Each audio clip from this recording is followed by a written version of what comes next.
வணக்கம் வாங்க நம்ம இன்னைக்கு ஒரு பெர்ஃபெக்ட்டான ஆஷிர்வாத் சேமியா உப்புமா எப்படி பண்றதுன்னு பார்க்கலாம். நான் ஒரு சின்ன ஜார்ல சேமியா எடுத்துர்க்கேன்.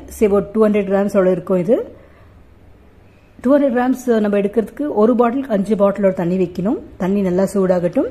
இந்த சமயத்தில் நம்ம சேமியா போட்டு நல்லா ஆட் பண்ணிக்கலாம். எடுத்து பார்க்கலாம். பாருங்க இப்படி இருந்தா ஒரு 2 minutesலயே சூப்பரா வெந்துடும். இது ரொம்ப நேரம் எடுக்காது. வேகட்டும். நம்ம அப்போ கொஞ்சம் டெஸ்ட் பண்ணி செக் பண்ணிக்கணுங்க. ரொம்ப வெந்துடக்கூடாது. பாருங்க. ஓ இன்னும் வேகலை, ஜம்ப் ஆயிடுச்சு. வேகட்டும். இன்னும் கொஞ்சம் போல வேகணும். இப்போ வெந்துடுச்சு, போதும். இப்போ நம்ம ஒரு கடாய் வச்சுக்கலாம். கடாயில் நம்ம என்ன சேர்த்துக்கிறோம்? கூடவே கேஷ்யூ, கடலைப்பருப்பு, கடுகு, உளுத்தம்பருப்பு சேர்த்துக்கிறேன். கூடவே இப்போ வெங்காயமும் சேர்த்துக்கலாம். வெஜிடபிள்ஸ்க்கு நான் கிரீன் சில்லி எடுத்துருக்கேன். கேரட்டும் கேப்சிகமும் சேர்த்துருக்கேன். எல்லாத்தையுமே அது கூட ஆட் பண்ணிக்கலாம். ஆட் பண்ணிட்டு எல்லாம் நல்லா வதக்கலாம். பாருங்க நல்லா வதங்கட்டும்.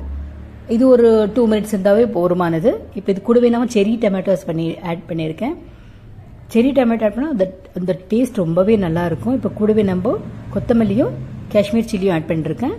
பாருங்க நம்ம வீட்டில் கொஞ்சம் காரம் கம்மியாக, அதுக்காக நான் கம்மியாக போட்டிருக்கேன். நீங்கள் விருப்பப்பட்டால் நீங்கள் கூடவே சேர்த்துக்கலாம். மிளகாய் சரி, பச்சை மிளகாவும் சரி. கூடவே இப்போ ஒரு 1/4 ஸ்பூனோட உப்பு சேர்த்துருக்கேன். இப்போ வேக வச்சிருந்த சேமியா ஸ்டெயின் பண்ணி வச்சிருந்தேன், அதையும் இது கூட சேர்த்து நிதானமாக கலந்து விட்டுக்கலாம். பர்ஃபெக்டான சேமியா ரெடி ஆயிடுச்சு. ரொம்ப டெலிஷியஸாக இருக்கும். நீங்கள் இந்த டொமேட்டோ சாஸ் கூட வச்சு சாப்பிட்டா ரொம்ப அருமையாக இருக்கும். இது லஞ்ச் பாக்ஸ்க்கும் கொடுக்கலாம். Community lunch